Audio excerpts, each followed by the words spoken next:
జాతీయ రాజకీయాల్లో తెలుగువారి పాత్ర ఈ మధ్యన కనిపించడం లేదని, కాలక్రమేణా తగ్గిపోతోందని ఆవేదన వ్యక్తం చేశారు ముఖ్యమంత్రి రేవంత్ రెడ్డి. ఇది మన మనుగడకు, గుర్తింపునకు మంచి పరిణామం కాదన్నారు.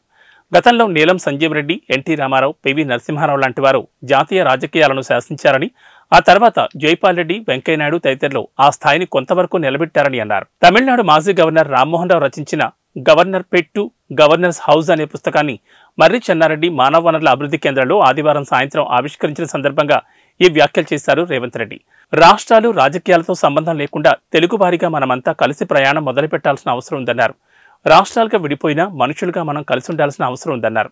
ప్రత్యేకమైన, అనివార్యమైన పరిస్థితుల్లో ఉమ్మడి రాష్ట్రం విడిపోయి 2 తెలుగు రాష్ట్రాలు విడివిడిగా ఏర్పడాల్సి వచ్చిందని, అప్పటి భావోద్వేగాలు ఎలా ఉన్నా జాతీయ స్థాయిలో మన తెలుగు అనే గుర్తింపు కోసం కలిసి నడవాల్సి ఉంటుందన్నారు. గౌరవనీయులైన ముఖ్యమంత్రి గారికి ధన్యవాదాలు. ఇప్పుడు సభను ఉద్దేశించి గౌరవ ముఖ్యమంత్రి గారిని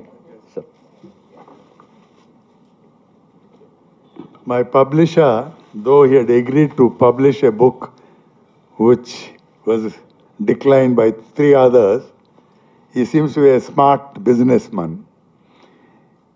He has put it on Amazon for sale, and bookshops nowhere display this book. So if any of you want to read, you will have to order it on Amazon for sale. Thank you. గౌరవ ముఖ్యమంత్రి గారిని సభను ఉద్దేశించి ప్రసంగించవలసిందిగా కోరుతున్నాను.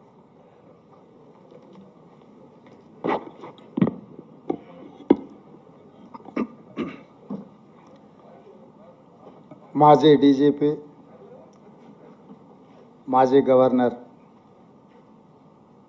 పెద్దలు రామ్మోహన్ రావు గారు రచించిన పుస్తక ఆవిష్కరణ కార్యక్రమానికి నాతో పాటు ముఖ్య అతిథులుగా విచ్చేసిన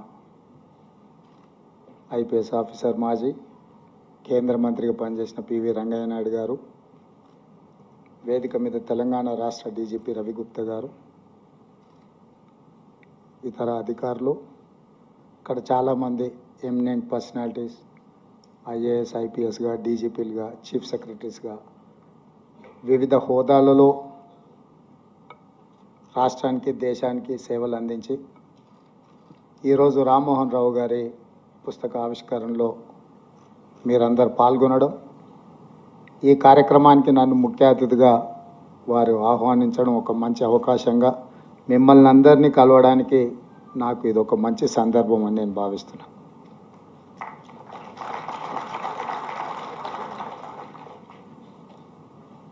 ఇక్కడ వేదిక మీద ఉన్నవాళ్ళు కానీ అక్కడ ఆసీనులైన వాళ్ళు స్వాతంత్ర సమరాన్ని చూసినారు, తెలంగాణ సాయుధ రైతాంగ పోరాటాన్ని చూసినారు,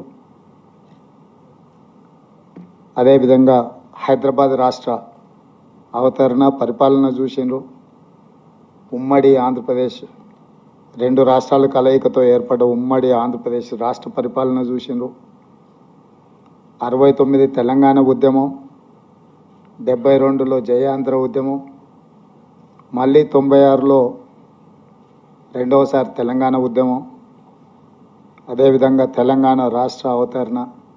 దాదాపుగా ఈ 76 సంవత్సరాలలో జరిగిన వివిధ పరిణామ క్రమాలను అన్నింటినీ అవగాహన చేసుకొని అనుభవం ఉన్న వాళ్ళందరూ కూడా ఇక్కడికి రావడం ఇది ఒక మంచి సందర్భం. తెలంగాణ రాష్ట్ర ప్రభుత్వం ఈ కార్యక్రమాన్ని, ముఖ్యంగా తెలంగాణ పోలీస్ అధికారులు ఈ కార్యక్రమాన్ని ఏర్పాటు చేయడాన్ని వారిని మనస్ఫూర్తిగా నేను అభినందిస్తున్నాను.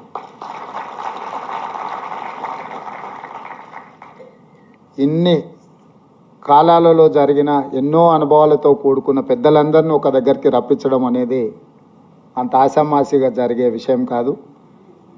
రామ్మోహన్ రావు గారి పుస్తక ఆవిష్కరణలో ఇంతమంది రావడం అంటే వారి పట్ల ఉన్న మీకు, మనందరికీ ఉన్న గౌరవం, అదేవిధంగా వారి అనుభవంలో ఈ రోజుకి మనందరికీ వారు చెప్పాలనుకున్న విషయాలు ఈరోజు ఇక్కడ మనందరం పంచుకోవడం అనేది ఒక మంచి అవకాశం.